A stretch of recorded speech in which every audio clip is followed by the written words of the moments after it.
یہ جو اس وقت پاکستان ایک فیصلہ کن وقت پہ کھڑا ہے، اس پہ آپ کے مستقبل کہ کس طرح کا پاکستان بنے گا، یہ اصل میں اس مستقبل کی جنگ ہے۔ اس میں آپ سب کو پتہ ہونا چاہیے کہ دو راستوں پہ جا سکتا ملک۔ جس طرح آپ جب نماز پڑھتے ہیں تو آپ اللہ سے صرف ایک ہی چیز مانگتے ہیں کہ اللہ ان کے راستے پہ لگا جن کو تم نے نعمتیں بخشی، ان کے راستے پہ نہیں جو اپنے تباہی کے راستے پہ نکل گئے۔ تو قوموں کی زندگیوں میں بھی، قوم انسانوں کی قوم ہوتی ہے نا، انسانی قوم بناتے ہیں، تو قوموں کی زندگیوں میں بھی یہ فیصلہ کرنا پڑتا ہے کہ ہم نے ایک تباہی کے راستے پہ جانا ہے یا اس راستے پہ جانا ہے جو مشکل بھی ہوگا، جس میں ہر قسم کی آزمائشیں آئیں گی،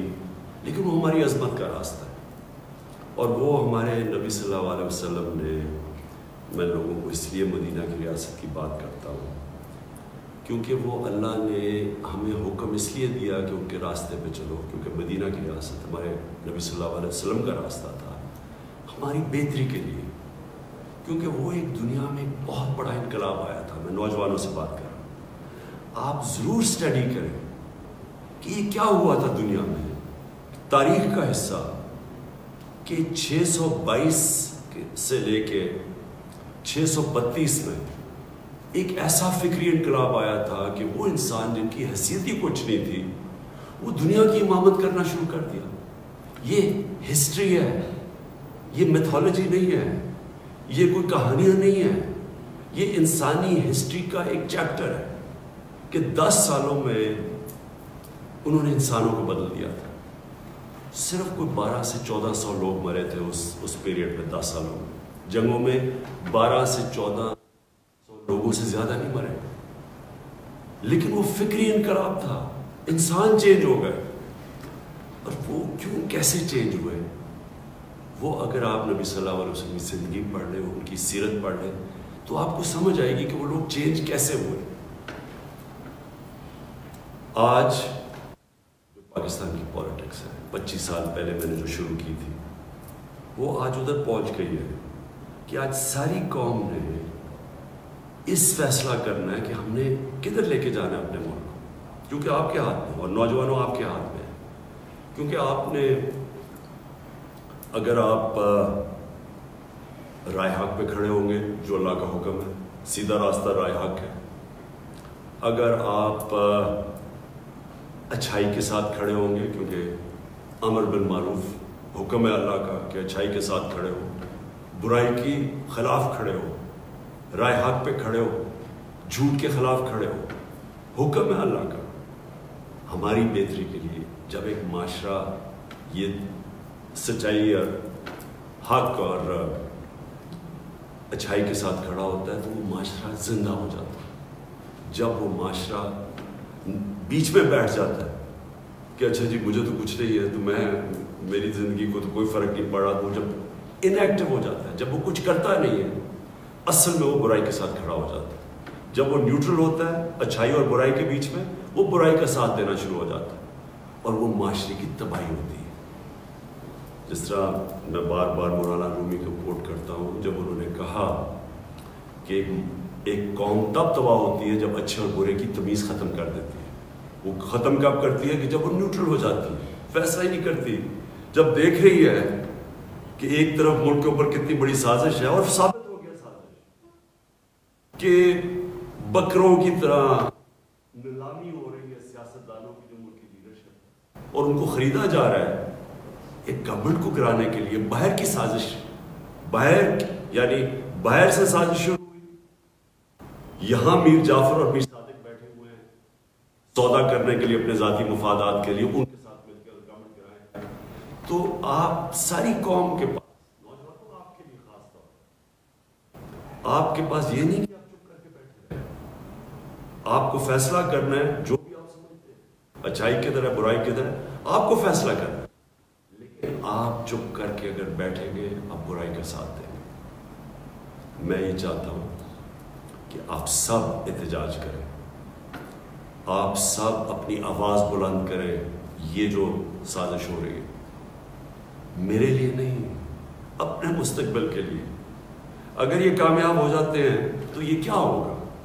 اس کا مطلب کہ کسی باہر کی قوت کو اگر ملک کی لیڈرشپ نہیں پسند، ملک کا پرائم منسٹر نہیں پسند، تو کیا وہ 15-20 ارب روپیہ خرچ کر کے گورنمنٹ کرا دے گا؟ ایک نیوکلیر آرم پاکستان کی لیڈرشپ چینج ہو سکتی ہے۔ باہر کی قوت تھوڑے پیسے دے، ان کو بکروں کی طرح خریدے، ضمیر فروشوں کو، اور گورنمنٹ کرا دے۔ یہ تو آگے اس ملک کا تو کوئی مستقبل نہیں ہے۔ اور آپ کو میں نوجوانوں اس لیے کہہ رہا ہوں، آپ کا کوئی مستقبل نہیں ہے اس پاکستان میں، تو کوئی مستقبل نہیں ہے آپ کا۔ اس لیے تو جو زیادہ پڑھ لکھ لیتا ہے وہ باہر چلا جاتا ہے۔ لیکن یہ آپ کا ملک ہے، اس کے لیے آپ کو لڑنا پڑے گا۔ اور جب میں کہتا ہوں احتجاج، یہ آپ کا حق ہے۔ میں ایک زندہ معاشرے کی بات کر رہا ہوں، برطانیہ زندہ معاشرہ، کیونکہ میں یونیورسٹی بھی وہاں گیا اور میں بڑے اچھی طرح اس معاشرے کو جانتا ہوں۔ جب انہوں نے ناجائز طریقے سے جھوٹ بول کے ویپنز آف میس ڈسٹرکشن کا نام لے کے عراق کے اوپر حملہ کیا، تو 20 لاکھ لوگ نکلے احتجاج کرنے کے لیے، پرامن احتجاج، کوئی گملہ نہیں ٹوٹا، کوئی توڑ پھوڑ نہیں، پرامن احتجاج، کیونکہ انہوں نے کہا یہ آپ غلط کر رہے ہیں،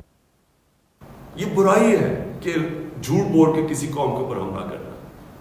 20 لاکھ لوگ نکلے اور میں ان کے ساتھ، اور کسی پارٹی نے نہیں ان کو نکالا، وہ خود نکلتے تھے،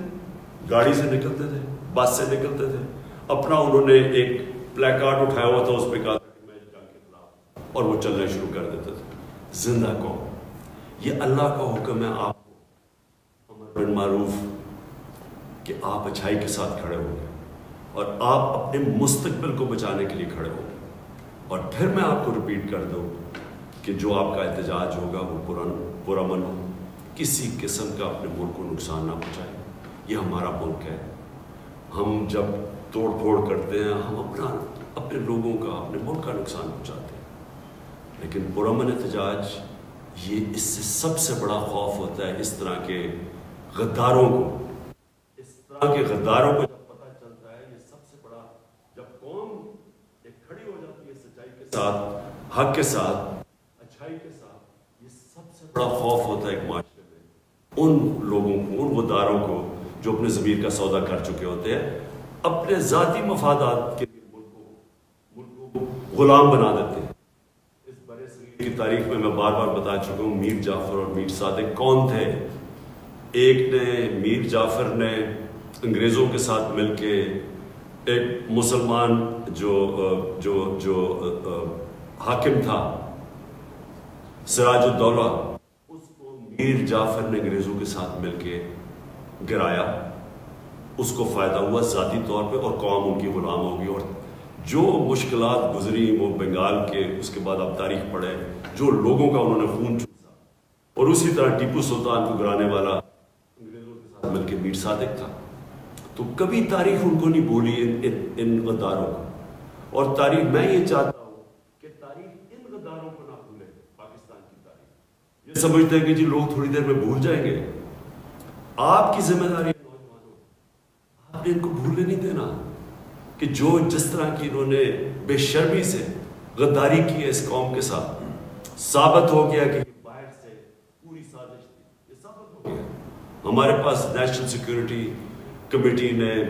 کیبنٹ نے، سب نے وہ ڈاکیومنٹ دیکھ لیے۔ پارلیمنٹ کی جو سیکیورٹی کمیٹی کی کمیٹی ہے، اس نے یہ دیکھ لیا ڈاکیومنٹ۔ یہ جو میں آپ کو کہہ رہا ہوں، یہ آفیشیل ڈاکیومنٹ ہے کہ عمران خان کو اگر آپ ہٹائیں گے تو امریکہ کے تعلقات آپ سے اچھے ہوں گے۔ اگر آپ